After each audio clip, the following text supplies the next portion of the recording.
اعوذ باللہ من الشیطان الرجیم بسم اللہ الرحمن الرحیم اللہم صلی علی محمد وعلی آل محمد۔ ناظرین کرام، السلام علیکم ورحمۃ اللہ وبرکاتہ۔ آج میں ایک نئے ٹاپک کے ساتھ آپ کی خدمت میں حاضر ہوں، اور ٹاپک ہے ٹائٹینک اور اس سے جڑے عبرت کے مقامات۔ ناظرین کرام، ٹائٹینک کے متعلق آپ بڑی ڈیٹیل سے سب کچھ جانتے ہیں۔ میں اپنی ذمہ داری سمجھتے ہوئے ٹائٹینک سے ریلیٹڈ کچھ نئی چیزیں اور کچھ نئی باتیں آپ کے ساتھ شیئر کروں گا، اور ان کے اندر سبق بھی ہے، ان کے اندر عبرت بھی ہے، اور ان کے اندر بہت ساری ایسی چیزیں ہیں کہ جو ہماری زندگی کو تبدیل کر سکتی ہیں، کیونکہ بعض اوقات ہم غلط فہمیوں کا شکار ہو کر اپنی دنیا بھی برباد کر لیتے ہیں، اپنی آخرت بھی برباد کر لیتے ہیں۔ تو مسلمان ہونے کے ناطے ہمیں ان چیزوں پر غور و خوض کرنا ہمارے لیے بہت ضروری ہے۔ تو سٹارٹ کے اوپر میں تھوڑی سی سمری آپ کو بتا دیتا ہوں۔ ویسے تو آپ اس کی ڈیٹیل آپ جانتے ہیں کہ ٹائٹینک جہاز اپنے وقت کا بہت ہی مضبوط اور بہت بڑا اور اچھے میٹیریل کے ساتھ، اچھے ڈیزائن کے ساتھ تیار کیا ہوا ایک جہاز تھا، اور اس کو تیار کرنے والے نے یہ دعویٰ کیا تھا کہ یہ کبھی ڈوب نہیں سکتا، اور تاریخ میں لکھا ہے کہ اس نے یہ دعویٰ بھی کر دیا تھا کہ اگر خدا بھی چاہے تو وہ اس کو جو ہے ڈبو نہیں سکتا۔ تو یہ جملہ بہت ہی متکبرانہ تھا، اور یہی جملہ اللہ کو پسند نہیں آیا۔ تو اللہ تعالیٰ کا ارادہ جو ہے وہ سب سے مضبوط ہوتا ہے، اور وہ جو چاہتے ہیں وہی ہو کر رہتا ہے۔ اس کے آگے کسی کی مجال نہیں ہے، اس کے آگے کسی کا بس نہیں چلتا۔ تو پھر اس جہاز کو جب ڈیزائن کیا گیا تو اس کے جو کمروں کے دروازے تھے ان کو بھی اس طرح ڈیزائن کیا گیا کہ اگر ایک کمرہ ڈسٹرب ہوتا ہے تو باقی کمرے جو ہیں ان کے دروازے ڈسٹرب نہ ہوں، وہ آسانی سے کھل سکیں، بند ہو سکیں، تاکہ اگر ایک کمرے میں کوئی ڈسٹربنس آتی ہے تو پورا جہاز اس کی لپیٹ میں نہ آئے۔ لیکن اس کی یہ تدبیر بھی کسی کام نہ آ سکی۔ خیر، آپ جانتے ہیں کہ یہ واقعہ تقریباً 111 سال قبل کا ہے، اور یہ 15 اپریل 1912 کا یہ واقعہ ہے۔ رات 12 بجے اس جہاز نے سفر کا آغاز کرنا تھا، اور برطانیہ سے اس نے امریکہ جانا تھا، اور کیپٹن کو یہ بتایا گیا تھا کہ جہاں آپ نے سفر کرنا ہے اس سمندر کے ایریا میں برفانی تودے بہت زیادہ تعداد میں پائے جاتے ہیں۔ تو کیپٹن کے ذہن میں ایک تو بات وہ تھی کہ مطلب میں نے جو جہاز تیار کیا، کیونکہ جو کیپٹن تھا اسی نے جہاز تیار کیا تھا، میرا جہاز بڑا مضبوط ہے، اور چونکہ یہ بڑے مضبوط میٹیریل سے بنا ہے، تو اگر خدا نخواستہ برفانی تودہ آ بھی جاتا ہے اس کے راستے میں، تو برف تو نرم ہوتی ہے نا لوہے اور لکڑی کے مقابلے میں، تو مطلب کچھ نہیں ہوگا، برفانی تودہ جو ہے وہ ٹوٹ جائے گا، جہاز آگے نکل جائے گا۔ لیکن وہ اس معاملے میں اس کی سوچ غلط ثابت ہوئی۔ اس نے اپنی سپیڈ کو کم نہیں کیا، اور اس مشورے کو جو اس کو دیا گیا تھا کہ بھائی اس کے اندر برفانی تودے ہیں، اس کو بھی اس نے نظر انداز کر کے بڑی سپیڈ کے ساتھ وہ ایک یہ ریکارڈ بھی قائم کرنا چاہتا تھا کہ میں اس سفر کو، اس ڈسٹینس کو کم سے کم وقت کے اندر وہ طے کرنا چاہتا تھا۔ تو خیر، وہ برفانی تودے کے ساتھ وہ ٹکرا گیا جہاز، اور ایک سوراخ ہو گیا، پانی اندر آنا شروع ہو گیا، اور اس کمرے کا جو دروازہ تھا وہ بند نہیں ہو رہا تھا، اور اتفاق سے جو باقی روم تھے ان کے جو دروازے تھے وہ بھی بند نہیں ہو رہے تھے، اور وہ سوراخ بھی بند نہیں ہو سکا، اور اس طرح جہاز کے اندر پانی بڑھتا گیا اور وہ دو ٹکڑے ہو گیا۔ اس میں تقریباً 1500 لوگ جو ہیں ان کی ہلاکتیں ہو گئی تھیں، اور تقریباً 700 کے قریب لوگ جو ہیں ان کو بچایا جا سکا تھا۔ یہ ایک سمری تھی جو میں نے آپ کو بتائی۔ اور اس کا جو ملبہ تھا تقریباً 70 سال تک تو اس ملبے کا ہی پتہ نہیں چلا کہ وہ کدھر ہے. اور وہ بھی ایک رابرٹ نامی ایک امریکن تھا. وہ ایک سمندری سفر کر رہا تھا اور کسی سرچ میں تھا، وہ کسی تلاش میں تھا، اور تلاش کیا کر رہا تھا کہ امریکن دو آبدوز تھیں جو لاپتہ ہوئی تھیں، ان کو وہ تلاش کر رہا تھا. تو اس سفر کے دوران اس کو یہ ملبہ جو ہے تقریباً 12,500 فٹ کی گہرائی میں یہ ملبہ جو ہے وہ اس کو ٹائٹینک کا ملا. تو یہ جو ساری چیزیں ہیں یہ آپ پہلے سن چکے ہیں، جان چکے ہیں. ایک مووی بھی آئی تھی ٹائٹینک کے نام سے، وہ بھی آپ نے دیکھی ہوگی، اس میں بھی سارا وہ بتایا گیا تھا. میں جن چیزوں کے اوپر، جن باتوں کے اوپر آپ کی توجہ مبذول کروانا چاہتا ہوں وہ یہ ہے کہ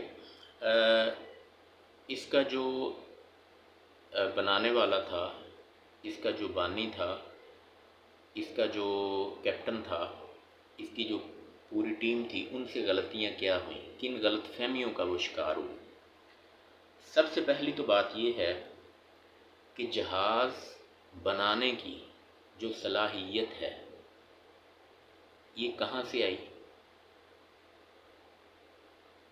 یہ صلاحیت کیونکہ اس سے پہلے، بہت عرصہ پہلے، حضرت نوح علیہ السلام کو اللہ رب العزت نے ایک بحری جہاز بنانے کا حکم دیا، اور حضرت نوح علیہ السلام نے وہ بحری جہاز بنایا. اور اس کی ساری ڈائریکشنز جو تھی نا، کہ اس کا سائز کیا ہونا چاہیے، اس کا ڈیزائن کیا ہونا چاہیے، یہ کس طرح آپ نے بنانا ہے، اس کے سوراخ کس طرح بند کرنے ہیں، وہ ساری کی ساری ڈیٹیل اللہ تعالیٰ نے وحی کے ذریعے حضرت نوح علیہ السلام کو بتائی تھی، اور حضرت نوح علیہ السلام نے وہ جہاز جو ہے وہ تیار کیا تھا. یہ بھی آپ جانتے ہیں.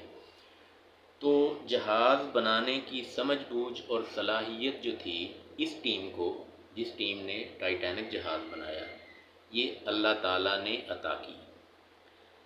دوسرے نمبر پہ آتا ہے کہ جہاز کا ٹوٹل میٹیریل، اس میں لکڑی استعمال ہوئی، اس میں لوہا استعمال ہوا، اس میں ایندھن کے لیے جو چیزیں درکار تھیں، یہ سب کا سب میٹیریل یہ اللہ تعالیٰ کا پیدا کردہ تھا. اس ٹیم نے کسی بھی چیز کو کریٹ نہیں کیا. ٹھیک ہے، یہ ساری کی ساری چیزیں اللہ تعالیٰ کی پیدا کردہ تھی. تو یہاں بھی وہ غلط فہمی کا شکار ہو گئے کہ بھائی آپ تو ان چیزوں کو جسٹ آپس میں جوڑ رہے ہو، استعمال کر رہے ہو. اس بات پہ انہوں نے غور ہی نہیں کیا کہ یہ چیزیں جو ہیں یہ ہماری کریشن نہیں ہے، یہ اللہ تعالیٰ کی کریشن ہے، ہم تو ان کو صرف استعمال کر رہے ہیں. تیسرے نمبر کے اوپر جس ٹیم نے اس جہاز کو بنانے میں حصہ لیا، اس جہاز کو تیار کیا، یعنی وہ جو افرادی قوت تھی، وہ جو انسان تھے، وہ جو لوگ تھے، وہ کس کی مخلوق؟ اللہ رب العزت کی. ان کو اللہ نے پیدا کیا. یہ جہاز کے مالک نے ان کو پیدا نہیں کیا. وہ روبوٹ نہیں تھے، وہ انسان تھے اور اللہ تعالیٰ کی مخلوق تھے. اور ان کو جو اللہ نے طاقت دی، ان کو جو صحت دی، اس افرادی قوت کو جس ٹیم نے اس جہاز کو بنایا، وہ بھی اللہ کی عطا کردہ. اگر ان میں کوئی شخص بیمار ہو جاتا یا بیمار ہو گیا ہوگا تو ظاہر ہے وہ ٹیم سے نکال دیا گیا ہوگا. تو جس ٹیم نے یہ بنایا وہ ظاہر ہے صحت مند ہوں گے، طاقتور ہوں گے. ٹھیک ہے، تو وہ صحت، طاقت اور ہمت وہ ساری بھی اللہ تعالیٰ نے عطا کی. اس کے بعد سب سے جو بڑی بات ہے جس پر اس شخص نے، اس کے بنانے والے نے غور و خوض کیا ہی نہیں کہ بھائی تم نے جہاز تو اتنا بڑا تیار کر لیا، اس کا ڈیزائن بھی اچھا بنا لیا، سب کچھ کر لیا، اس بات پہ اس نے غور ہی نہیں کیا کہ یہ میرا جہاز جس پانی کے اوپر چلنا ہے وہ پانی کہاں سے آیا، وہ سمندر کہاں سے آیا، اس کا بنانے والا کون ہے، اس کا خالق کون ہے، اس کا مالک کون ہے. بھائی تم تو نہیں تھے. اس کا خالق مالک بھی اللہ رب العزت. اس بات کو بھی اس نے فراموش کیا. اس بات کو وہ بھول گیا کہ جس سمندر کے اندر میں نے اپنا جہاز چلانا ہے وہ بھی اللہ تعالیٰ کا بنایا ہوا ہے، میری کریشن تو نہیں ہے، میں نے تو اس کو پیدا نہیں کیا، اور نہ صرف پیدا نہیں کیا بلکہ سمندر کے اندر کنٹرول بھی اللہ رب العزت کا۔ وہ جب تک چاہتے ہیں جہاز اس کے اوپر تیرتے ہیں، جب ان کی مرضی ہوتی ہے جہاز ڈوب جاتے ہیں، کوئی نہ کوئی ریزن بن جاتی ہے اور جہاز جو ہیں وہ ڈوب جاتے ہیں۔ اور قرآن کریم کے اندر تو اس طرح بھی ذکر آتا ہے کہ یہ سمندر کے اندر جہاز جو ہیں یہ بالکل ایسے ہی ہیں جیسے پانی کے اوپر تنکے تیر رہے ہوں، اور میں نے اپنی آنکھوں سے بڑے بڑے جہازوں کو سمندر کے اندر دیکھا ہے، اور دور سے دیکھیں تو ایسا ہی لگتا ہے کہ چھوٹی سی کوئی چیز ہے، سمندر اتنا بڑا ہوتا ہے۔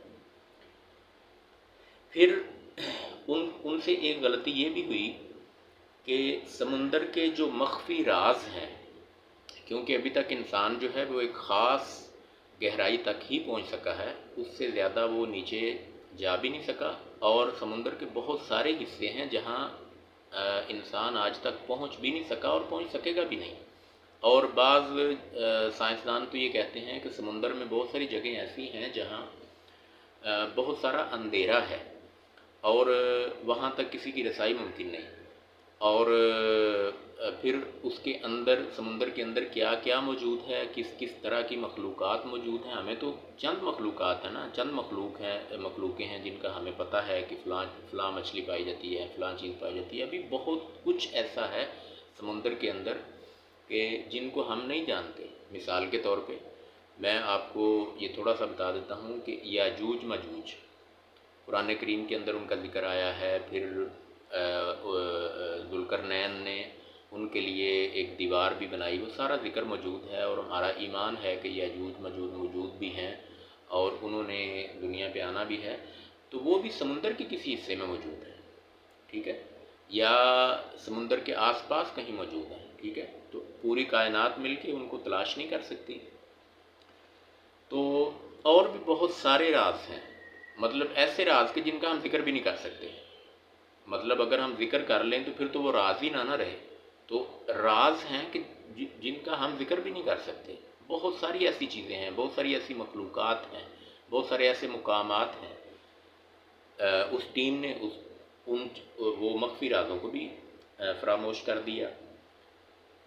اس کے بعد مطلب پوری ٹیم نے مل کر، ان کے پاس جو ٹیکنیکل ٹیم تھی اندر، وہ اس سوراخ کو بند نہیں کر سکے، پانی کا اتنا زیادہ پریشر تھا کہ ان کے پاس کوئی تکنیک نہیں تھی، ان کے پاس کوئی جو ہے اس کا توڑ نہیں تھا، اس کا حل نہیں تھا کہ اس سوراخ کو بند کر سکتے۔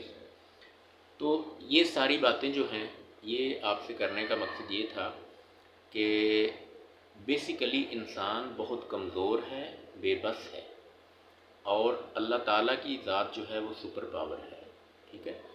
تو ہم جتنا بھی آگے نکل جائیں، جتنا بھی علم حاصل کر لیں، جتنی بھی چیزیں ہم ایجاد کر لیں، بنا لیں، ہمیں عاجزی کا اور انکساری کا مظاہرہ کرنا چاہیے، اور سپر پاور اللہ تعالیٰ کو ہی ماننا چاہیے، تو پھر جا کے بات بنے گی۔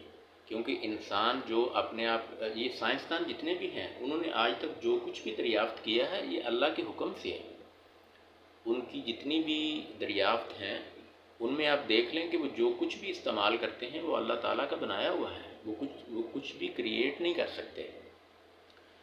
تو میں تو اس رزلٹ پہ پہنچا ہوں، اور یہی پیغام آپ تک میں نے پہنچانا تھا کہ بہت زیادہ علم، بہت زیادہ دولت، بہت زیادہ شہرت یہ انسان کی بربادی کا باعث بنتی ہے۔ ان چیزوں کے اندر آ کر انسان اپنی اصلیت کو، اپنی طاقت کو، اپنی بے بسی کو بھول جاتا ہے، اور غلط فہمی کا شکار ہو کر اس کے اندر ایک تکبر آ جاتا ہے، اس کے اندر غلط فہمیاں جو ہے وہ پیدا ہو جاتی ہیں، جن کی بنا کے اوپر اس کی زبان سے بڑے بڑے بول نکل جاتے ہیں، اور وہ بڑے بڑے بول جو ہیں وہ اللہ رب العزت کو پسند نہیں آتے۔ تو ہم جہاں بھی پہنچ جائیں، جو کچھ بھی کر لیں، جو کچھ بھی بنا لیں، بالآخر ہم کمزور ہیں، اور ہمیں اللہ تعالیٰ کے آگے عاجز رہنا چاہیے اور انکساری سے کام لینا چاہیے۔ یہی میرا آج کا پیغام تھا۔ وآخر دعوانا ان الحمد للہ رب العالمین۔